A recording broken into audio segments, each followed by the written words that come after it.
So, you're crazy enough to actually try to learn a foreign language, huh? Well, before you dive in, you really should know a thing or two about what works and what doesn't work. While there are many ways to approach language learning, there are a few mistakes that you will want to avoid if you want to be successful. And you guys can trust me on this one. I've made just about all of these mistakes in the past. And no, I'm not going to lecture you again on writing by hand, and while all of that's important, I've already had my say about that. First of all though, if you enjoy these videos, I do have a favor to ask you. Could you consider supporting my work? So as you know, I cover a pretty large variety of language learning topics on this channel, including some stuff that you will not see anywhere else. If you would like to support me, please consider as channel membership. It's $5 a month. It gets you access to videos as soon as they're uploaded, which is usually about a week in advance. While a lot of this channel is focused on language acquisition, the chief focus of the project is still on my ongoing translation of the classic Chinese novel Dream of the Red Chamber. So you can check that out over at redchamber.blog, and if you want to support me, it costs $5 a month to become a full member there. You get access to everything. So as you can probably imagine, I didn't wake up one morning and suddenly decide to do this massive translation project. This has been the culmination of decades of language learning, and it hasn't just been Chinese either. I've learned more than one language. And I've made a ton of mistakes along the way. As much fun as it is to geek out over old texts that look like this, there's a lot more to learning a foreign language than this kind of thing. The truth is that learning how to actually speak the language the way that native speakers speak it will help you a lot with reading. And while things like AI might feel like a shortcut for a while, you've got to remember that languages are means of human communication and interaction. In fact, interpersonal communication is the reason language learning will always remain relevant no matter how advanced AI becomes.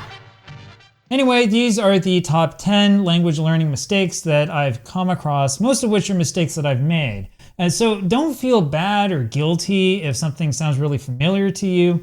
Anyway, number 10 on this list, though, I promise is something that I have not actually done. This might sound kind of silly to you, but mistake number 10 is fighting or arguing with your teacher. Now, the truth is that I have never done this myself, but I know plenty of people who have. And you would be surprised at the petty arguments that normally professional people will get themselves into. So a little over a decade ago, back in the glory days, I was living in China with my family, and I had a colleague, another American, who was trying to keep his Chinese up. He didn't have quite the same sort of backing in Chinese, right? He was at the Foreign Service Institute, where back then they at least used to teach you. Nowadays I hear they use AI for everything. Anyway, we were working there together, and he wanted to sort of improve his language a little bit. And he was trying to hire a Chinese tutor, like a native speaker, because, we were in China. But he couldn't hold on to them. He kept cycling through one tutor after another.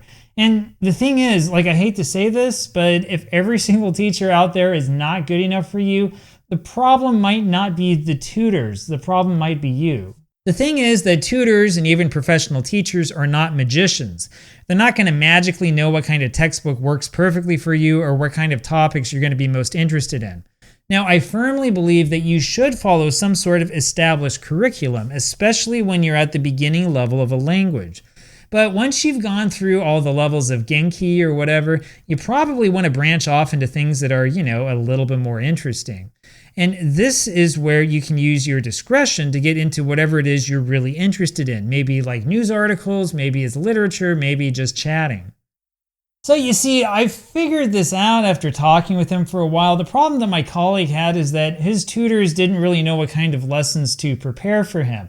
Now, in his mind, he thought that the tutor should do all the work and all the preparation and just give it to him. The truth is that it doesn't really work that way, no matter what language you're learning. It really is more of a two-way street. Of course, the best thing about having a private tutor is that you can actually talk with them. In general, though, you probably want to refrain from entering into long debates with them or challenging them every step of the way. And chances are that your tutor or teacher likely understands their native language a lot better than you do. In other words, pipe down and listen to what they have to say. Now, you might not agree with the teaching approach that the tutor uses, right? I had Korean lessons for a while, one-on-one, again through the Foreign Service Institute, and there were times where I didn't agree at all with the teacher's approach, and I disagreed with a lot of the things that she was telling me, but I went along with it anyway, and it actually worked really well. It was very, very helpful. But this was my colleague's problem there in China, right? He had some experience teaching English abroad, and he wanted to do things his way, and he wanted the teacher to teach the way that he would teach. Now, my recommendation is to relax and not worry so much about this. Just let the teacher or the tutor do their job and help out and be like productive and have the conversation and stuff like that, right? Don't be a jerk. Anyway, number 9 on this list is something that I absolutely have been guilty of. Look, programs like Anki are amazing and can be really helpful. But if this is the only way you're learning your language, you're doing it wrong. If you really want to master the language, regardless of what it is, you need to encounter it in different ways. So at the same time, you don't want to completely eliminate memorization, right? You need to have a balance between doing this stuff. You need to have a balance between like doing language stuff over here and memorizing stuff over there. You need to have a little bit of both. I mean, I guess you can take an approach like this random person from ChineseForums.com, except that there's likely a lot more going on here than meets the eye. If you want to maximize the effectiveness of your study, however, you really need to figure out a way to combine language exposure with some sort of memorization strategy. Passive language learning is certainly a thing, but it's finding the right combination between passive and active learning that will help you the most. And the thing is that this random critic of rote memorization is actually correct. You're probably going to go nuts if the only reason you're reading or watching something is to make Anki cards out of whatever it is. Now, the problem is that if you don't memorize, if you do this thing, this is a trend I've been seeing these days where people are like, oh, you don't have to memorize anything. You just like read it and you somehow know it, or you listen to it and it sticks or something. Like the problem is that if you don't memorize, you run the risk of having to relearn the same thing over and over again. Now, trust me, this happened to me. For my first like 3 or 4 years of learning Korean, like I kept relearning the same words and phrases and grammar again and again and again. So back in those days, I was making those flashcards by hand, but I didn't have a systematic review method. This is mostly because I didn't know what Anki was at the time. And so I would find myself really frustrated because I would end up reading the language like in, I don't know, like a textbook or whatever, and I would come across words that I thought I didn't understand even though I had learned them before. The reason why I didn't remember them is because I didn't have an effective memorization program. So you see, you do have to memorize. Series like Lingua Latina are famous because you can theoretically learn the language without bothering to memorize or do anything extra. However, I have learned from experience that it works a lot better if you combine this sort of immersive approach with old-fashioned memorization.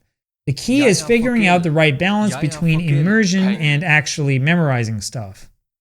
So my rule of thumb with Anki is that you don't want to spend more than like maybe an hour a day on it, and even then an hour is a lot. I mean, I think that 40 minutes or so is probably what you should be shooting for. Now, if you find yourself getting stuck on Anki, in all seriousness, you need to look at removing the notes that take you a long time to go through.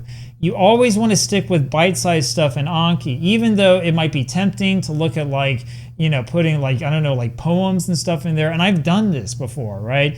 You really want to take that stuff out. You want to make it so that it's a very quick experience and that it's a very easy experience on you, because that is what will help get the stuff to stick in your brain for the long term. So long story short, language learning is not just about like memorizing a bunch of random stuff all day long. Okay, number 8 is going to take me a little bit of explaining. So by setting up roadblocks, I'm talking about telling yourself that you have to read or watch one thing as a prerequisite to what you really want to do. It's this idea that you can't read what you're really interested in reading until you've read a whole bunch of like other stuff first. Now, I've had a hard time coming up with the right name for this phenomenon. Anyway, I can tell you that it is a real thing because I've done this to myself. I still do it all the time, actually. In fact, to be honest with you, I probably should have started this Dream of the Red Chamber project like a decade ago. The truth is that I had been interested in Dream of the Red Chamber for years and years before I really started reading it. In fact, I felt absolutely intimidated by the book, and I figured that I needed to put myself through a complete classical Chinese curriculum before I could even attempt it. The idea was that I could prepare myself for the novel I really wanted to read by reading a bunch of other ancient texts. And the truth is that I never started. I had this whole plan written up and I never did it. Now I'll tell you what went wrong. I went wrong because I assumed that I had to read something I honestly did not want to read before I could read the thing I wanted to read. That's a real good way to feel resentful towards yourself and to convince yourself to just simply do nothing, and that's what I did. Now look, when you're at the earliest levels of a language, you really do need to actually read a textbook first. You're not going to be able to jump from absolute zero straight into guwen guanzhi, obviously. Having said that, you also need to realize that Chinese grammar is nowhere near as difficult as you might think. If you're interested in modern Chinese, you seriously will have enough grammar to understand most texts after completing something like Chinese 102. The only thing holding you back will be vocabulary. And even in complex languages like Japanese and Korean, so-called advanced grammar is honestly more about vocabulary building than entirely new grammatical concepts.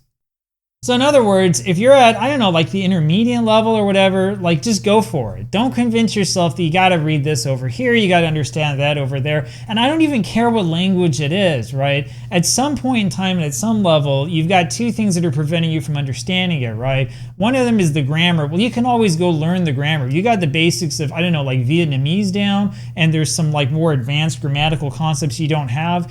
You run into it, you can go learn it, and now you've learned it, right? And the second thing that you'll need is vocabulary. Well, what's the best way to get vocabulary? By exposing yourself to the vocabulary, by doing the thing that you actually want to do.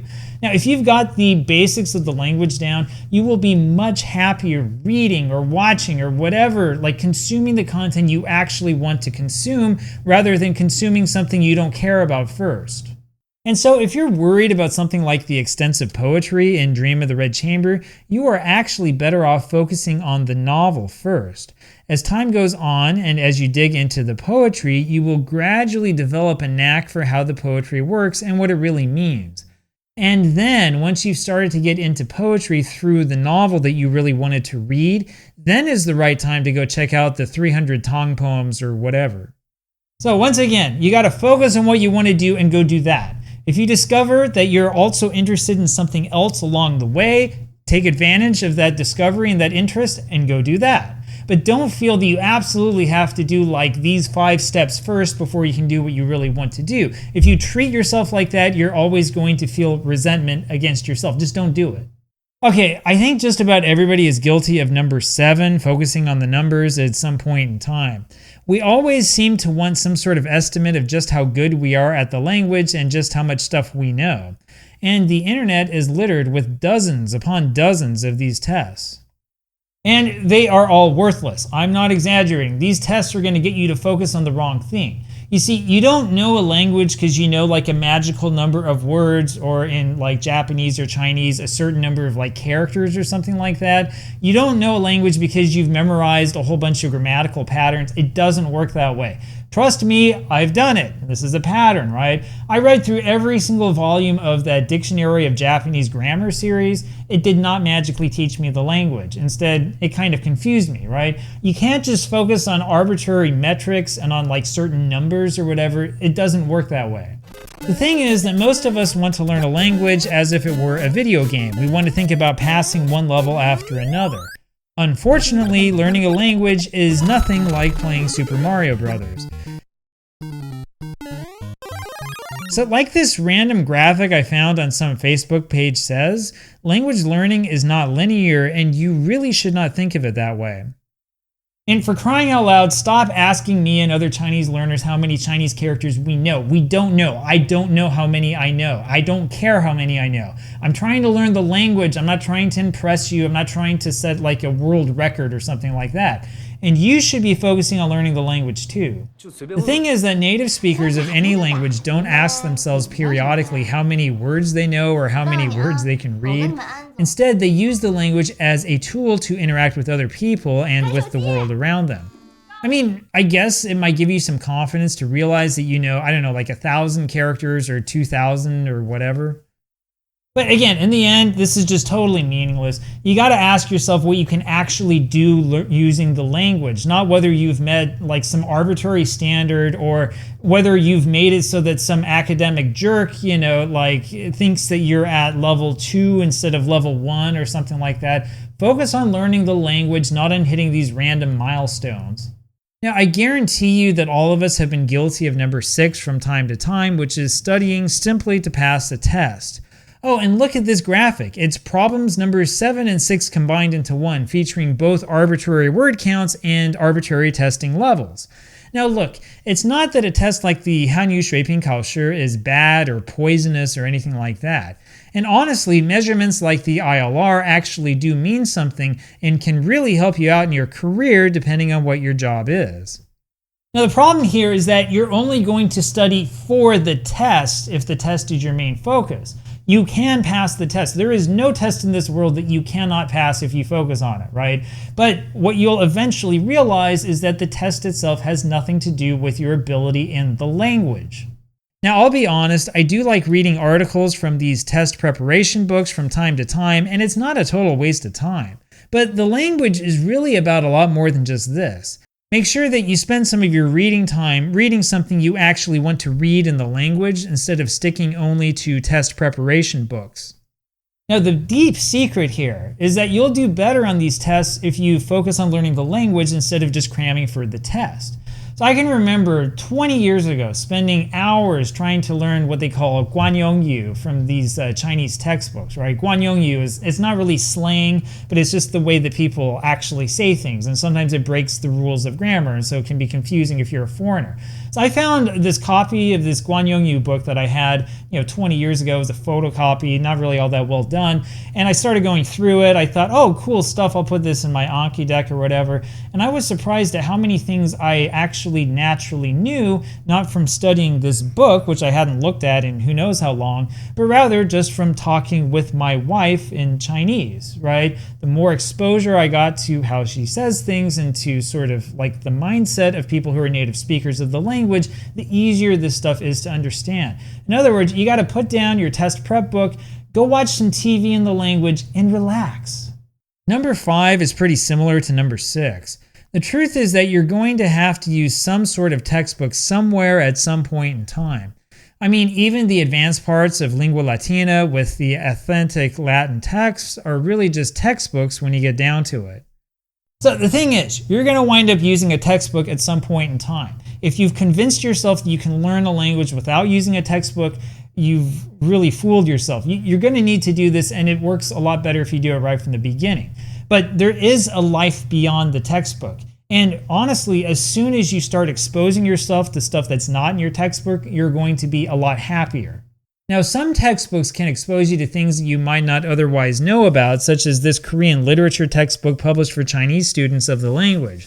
I bought this when I was living in Northeast China over a decade ago. Eventually, though, you're going to want to get beyond the dryness of the textbook and find something that is, actually interesting. And so the thing is, you need some nuance and some balance. You're not going to get very far if you decide that you're going to use no textbooks at all and you're going to learn the language by magic, especially if you don't live in the country, right? Like, I don't know, if you go and you live in China and you convince yourself that you're not going to speak a word of English, like maybe it can happen over time, right? But there are very, very few people who are going to be able to do that. I do have a story about that. There was a person I worked with from Northeast China, and she told me that she had a Korean teacher once who spoke like perfect Dongbei-hua, the Northeast Chinese accent. And the reason why is because she up and decided to move out there one day, and I don't know what she did for work or to eat or anything like that, but she immersed herself in the language so much that it ended up clicking, and she ended up learning it without taking classes. You can do that. It's kind of like the real hard way of doing it, though. You don't have to do it that way. You're not going to get very far, on the other hand, if you only decide to use textbooks and you read hundreds and hundreds of those stupid things. Seriously, you want to balance your textbook study with stuff that is light or topics that actually interest you. In my opinion, learning a language like Japanese without spending at least a little bit of time messing around with a video game series like Dragon Quest would be a real shame. Don't limit yourself to the textbook. Instead, let your curiosity guide you through the language naturally. So remember, there is no prize to the person who read, I don't know, like the most Chinese textbooks or whatever. And there are companies out there that totally pump these things out, especially in East Asia. Like if you wanted to, you could take like the next 50 years of your life and do nothing but read, say, like Japanese textbooks that are printed and sold in Japan, right? I mean, there's so many of these that'll make your head spin. Don't worry about that. Learn what you need to learn, but make sure that you're using different methods to learn. And you might also want to limit some of those methods. All right, number 4 is going to be pretty controversial. There are hundreds of thousands of people who post on language learning forums like this one on Reddit. Some of the discussions are better than others. Plus, with so many other language learners, surely there must be something that can help you here, right? Well, yes and no, but what you don't want to get in the habit of is spending hours upon hours posting on forums like that instead of, learning the language. And trust me, the temptation to just sit around posting on forums like that is pretty strong. I hate to break it to you, but most of these discussions are completely pointless. While it's cool to think of language acquisition as a hobby, the truth is that these social media platforms are designed to get you to spend all of your time on them. And so instead of getting into a deep and heated debate about whether people are using AI to post on the forum, you might want to think about closing the forum and doing something in your target language instead. So what you don't realize and what you need to understand is that going to this English language forum to talk about like the Chinese language or the Japanese language or whatever language is actually a form of self-deception. So you're telling yourself that reading all these posts and writing replies and getting your upvotes, getting your karma or whatever is going to somehow help you learn the language. The reality is that you're actually using English to speak to other people in English. Truth be told, some of these communities can be somewhat useful. For example, if you're trying to find resources in Taiwanese Hokkien or another uncommon language. But honestly, even most of the questions that are asked on forums like this one are things you should already know, such as, yes, if you watch TV in the target language, it will be easier to learn the target language. And you'll wind up running into tons of garbage tier AI-inspired spam posts like this garbage. So seriously, instead of going to like Reddit or Facebook or whatever to talk about Chinese, you should find a message board that is in Chinese, or go on to like WeChat, or I don't even know what these kids use these days, right? I'm pretty old. Or even better than this, find a native speaker who's willing to act as your tutor. In other words, stop talking with other people about language study. Stop debating like language study forums with other people. You will not make progress that way. Instead, you need to focus on trying to simulate immersion. Speaking of simulating immersion, this mistake is one that will hamper your language learning efforts for sure. If you decide that you're somehow too good for watching TV and that you're only going to learn from a textbook, you're going to struggle. The truth is that watching television and movies is the secret formula to exposing yourself to the language without making it feel like a chore. The thing is that we're living in the golden age of content. Use it, consume the content. In fact, don't even think that you need to like turn the subtitles off or turn them to Korean or whatever. Like, you can do it if you have the ability to, but if it's really limiting to you, don't do that. Put it on, your native language and enjoy the show, right? The thing is that you're not watching TV or movies because you need to test yourself. Seriously, you're not. You should be watching this because this will help you hear and internalize native speech patterns. And I'm not talking about tones and stuff. I'm talking about the way that people actually speak, the subtle aspects of the language that are very hard to learn otherwise and that you will never get from the textbook. Those patterns and rhythms of speech are essential if you want to actually be able to communicate at a native level. You're only going to be able to pick up stuff like this if you expose yourself to it, and this means you have to actually sit down and watch. And so make sure that you spend some time actually consuming content intended for native speakers. So look, I'll put it to you this way, all right? My wife became interested in English by watching movies back in the 1990s. So she grew up in southern Taiwan and they started having HBO on cable, right? And so she'd watch a bunch of movies.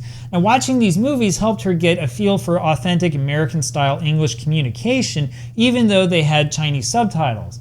You need to expose yourself as much as you can to content in your target language if you want to simulate linguistic immersion. That means swallowing your pride, putting down the book, and turning on the TV. Number 2, never speak the language is something that every language learner has been guilty of at one point in time or another. It doesn't matter how cool or smart you think you are, you need to actually speak the language in order to make progress in the language. And naturally, that means running the risk of saying the wrong thing from time to time. Okay, don't worry about making mistakes. Everybody makes mistakes when they first speak, especially if you're new to the language. And actually making mistakes and being corrected is the thing that's going to help you out, even if it's embarrassing, right? Even if you said something that, makes you look like a moron, it doesn't matter. You need to take it in stride, and it's okay to be wrong. This is the best way to learn. What you should be scared of is never talking in the language. The reason why is because the longer you stay silent in the language, the less progress you're going to make, and you're going to get to a point where you just don't know what's going on and you can't help yourself. Now look, we all want to avoid embarrassment, which is why we tend to shut ourselves away from the world and spend all of our time reading. Seriously though, even your vintage video game magazines are going to be more interesting if you've got somebody to talk with. And seriously, there is no need to be shy. I don't care what the language is. I don't care if you're learning French and you're worried that the Frenchmen are going to laugh at you or something like that. The thing is that people are people no matter where they're from and no matter where you're living. People like to talk with other people. People like to have friends. So as much as you think that like a textbook like this one on like Korean literature is going to show you all the secrets of learning your target language, the thing is that you really need to actually speak it. Just give it a try. You will never make progress until you speak it. And the number 1 mistake is following the rules. This is pretty much a combination of everything I've talked about on this list so far. You see, the best part about language learning is that you can set your own pace and you can determine what rules you follow, or even if you follow any rules at all. Now, the reason why I bring this up, and really the reason for this whole exercise, this long video and all this stuff, is because of all of this talk I'm hearing about comprehensible input. So it's an interesting idea, and like in part, this fits in with a lot of what I recommend and a lot of what I'm saying. But the thing is, guys, you're getting way too hung up on this idea. All right, so we need to go back to Latin for a second to figure out where this comprehensible input stuff comes from.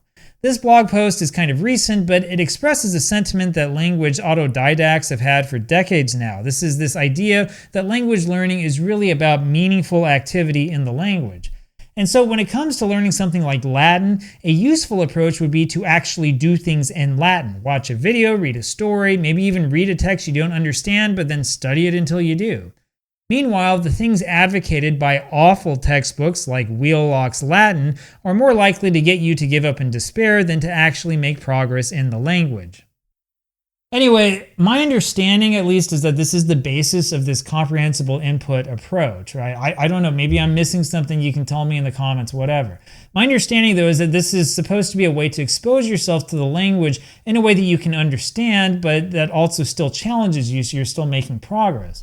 And it does work, kind of, but it only works as long as you have a pre-made curriculum that is set up for it. And so if you really want, you can go through this really strict self-study guide for Lingua Latina. But I see red flags right from the start here. This whole don't translate, don't memorize, just go through the text idea. So the thing about this approach that drives me nuts is that there are way too many rules, and that is just absolutely insane. I mean, the whole idea behind this approach, right, was to get rid of the ridiculous and useless structure that was causing people to stop learning languages like Latin, right? Because the way it was, oh, you have a new verb, well, now you have to write out all the declensions, and you have to know everything, you have to know all the patterns, and there are 4 different patterns and all this stuff. And I mean, I've tried learning Latin this way, it makes my head want to explode, right? But what's happened here is people have gone along and they've taken this good idea from Lingua Latina and they have added in new inflexible structure that again will likely cause people to quit. And this is also structure that will limit your ability to actually learn the language. Now, if you don't believe me, just look at what people are saying around you. People who are trying to stick to this comprehensible input approach report that they find it utterly boring. And to be honest with you, if I limited myself to stuff like this for the first year or 2 of studying, I would find it really boring as well. Remember, you absolutely should not set up roadblocks for yourself or tell yourself that you have to read this or that before you can do what you really want to do. So the thing about this approach that really surprises me is that it's easier in most languages to learn the formal register first, not to start off with kids' books. So, okay, Chinese, you don't really have that much of a formal and informal register, at least not these days. But let's talk about something like Korean, right? So when I first learned Korean, I remember starting with the simnida ending, which is the most formal ending you can possibly have, and all of the associated formalities and stuff like that. And then only after time, we moved to things that were a little bit less formal, the oyo, ayo, and then we never really learned panmal, but whatever. Now, if you were going to learn Korean starting with panmal, you would actually be doing it incorrectly. This is not the way that children in South Korea or North Korea learn the language. Children in Korea end up speaking in a polite way to the adults around them from a very early age, and they're taught to do this, right? So yeah, I don't get this fascination with being like, oh, I'm going to read like a kid's book or I'm going to watch a kid's show and that's how I'm going to learn the language. I just don't get it. While I understand why people like this method, some of you guys are being taken to the cleaners by these companies. So if you're looking at something like Dreaming Spanish, for example, you're only going to be able to watch so much before you gotta pony up the cash. And as much as I like the idea of watching more shows and listening to more audio, this is not the way. So for this to work right, you need native level audio. I'm not talking about like you need to go on to this random video site to watch a video that says intermediate on it or whatever. It might help you. It's not going to help you as much as you think. You need to watch native level audio. If you're going to learn Korean, you need to be watching K-dramas. Now, you can get these for free. I can't tell you where to go, but if you know where to look, you can get them for free, if you know what I mean. Now, there's no point in listening to audio that is slowed down or that's like designed for children or whatever. I mean, I don't know. If you want to learn Chinese, I guess you could go to Taiwan. If it's still on the air, you can check out Momo or something like that. And you can watch stuff that's like designed for kids who are 3 or 4 years old. I mean, 10 years ago or so when we were last there, like my kids used to watch this stuff, you know. I mean, the thing is, if you're an adult and you're trying to watch this, like maybe at the beginning you'll be like, okay, I understand, I see what they're saying. But again, this is designed for like kids who are 3 or 4 years old, right? You're going to be bored to death. And no, this is not a sign that you need to like put in more hours or something like that, even though some of the geniuses that support this method will tell you that. I mean, I have at least some respect for posts like this, but you guys are forgetting that native speakers in an immersive environment are not only receiving language cues at their immediate level. Instead, you want an approach like this poster has. You want to combine your study method with something that is challenging, but at least is interesting to you. If you look away from the salesman, you'll find comments like this one noting correctly that comprehensible input through videos alone is only going to bore you to tears. Anyway, all of that is the reason why I say break the rules, right? Screw what everybody else says, right? Do it the punk rock way. Do a system for a while, absolutely, right? Get your textbook. In fact, you can even get, readings in modern Korean literature, right? Something like that, right? Let me tell you, it's great bedtime reading, puts you right to sleep, right? But then you need to go for stuff that's like wild and crazy, right? Do things that you're not supposed to do. Go read erotic literature for a while, or go watch like a naughty video or something. Go study that. I don't care, right? As long as it's in your target language and as long as it motivates you, you really, really need to just go for it. But seriously, guys, for heaven's sake, please stop throwing money at companies that promise you fluency without any actual effort on your part. The biggest mistake of all is wanting something for nothing. It doesn't matter if you're talking language learning or like making a video or writing an article or whatever. You got to put in some time and some effort. If you're going to spend money on anything, in addition, of course, to my blog, but seriously, for language learning, if you're going to spend money on something, go take community college classes or, go find like a native speaker tutor and pay money to them, right? Don't throw it at like these video platforms, man. It's a scam. Anyway, there you have it. I'll talk with you guys again next week. Take care.